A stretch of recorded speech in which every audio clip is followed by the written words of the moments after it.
Okay, folks, today we're testing this vintage Buick factory AM FM radio.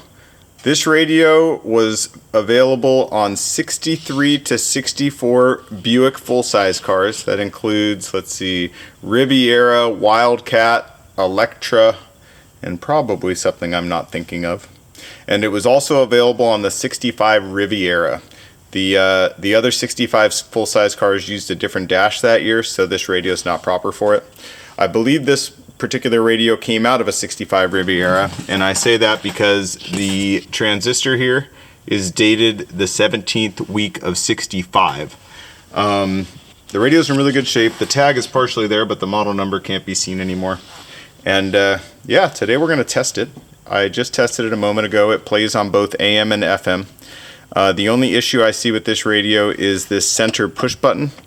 Doesn't seem to set or work properly. It's kind of floppy, but it does push in, and we'll move it to the end of the dial here, but that's all it'll do. So it'll move it to the end of the dial, but if you try to set it, it'll just move it back over to the center of the dial.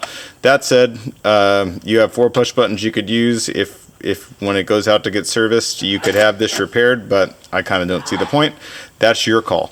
Anyway, the radio works well as it is on AM and FM. The AM has a little bit of squealiness to it, which sometimes just goes away when it's being used, once the transistors and stuff get warmed up after sitting for decades. Either way, I recommend any old radio like this be serviced before you install it. It's just a good idea. Servicing is not that expensive, and it just gives you peace of mind once it's in there. So anyway, we're going to test it. We have it on AM here. I'll tell you before we get started, actually, the AM signal where I live is pretty weak from about the center of the dial on down. That is not the fault of the radio, but just where I live here, so keep that in mind.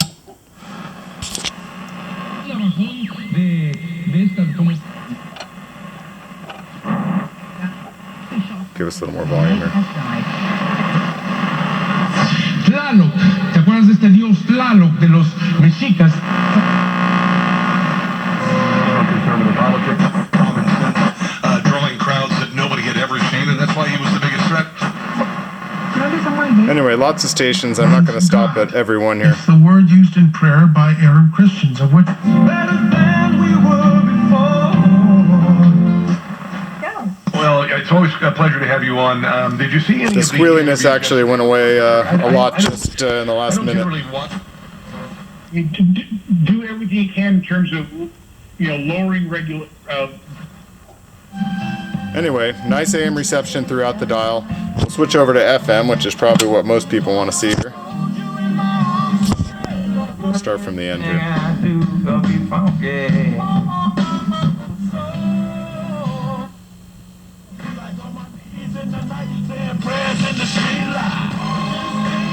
Rustic and unforgettable, and a build-your-own bloody mix.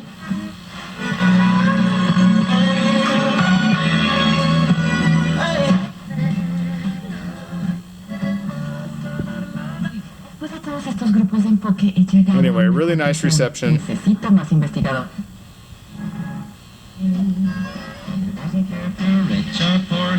you can see it's Christmas time. Santa Claus knows. Hey, honey, you could be my drug, you could be my new.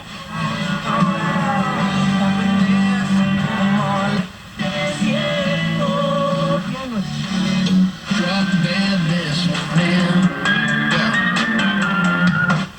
Come take a in sunny south. Muy importante.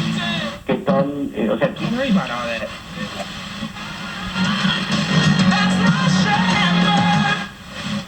Anyway, all the way through the dial, really nice. I'll show you the push buttons work here. So I set them above each individual push button, as you can see, with the center one going to the far end of the dial. Finally, I'll show you how to set a push button. So let's say we like this station. We just pull out on any push button we want, other than the center one, push it back in. No matter where we go, we can go right back to where we were. Anyway, guys, If you've been looking for a factory AM FM radio for your 63 or 64 Buick full size or 65 Riviera, look no further, guys. These rarely come up for sale. This one is in nice working condition and also nice cosmetic condition, as you'll see in the pictures. The inner and outer knobs are included. Just a real nice original piece, guys. So if you've been looking for one, don't miss it.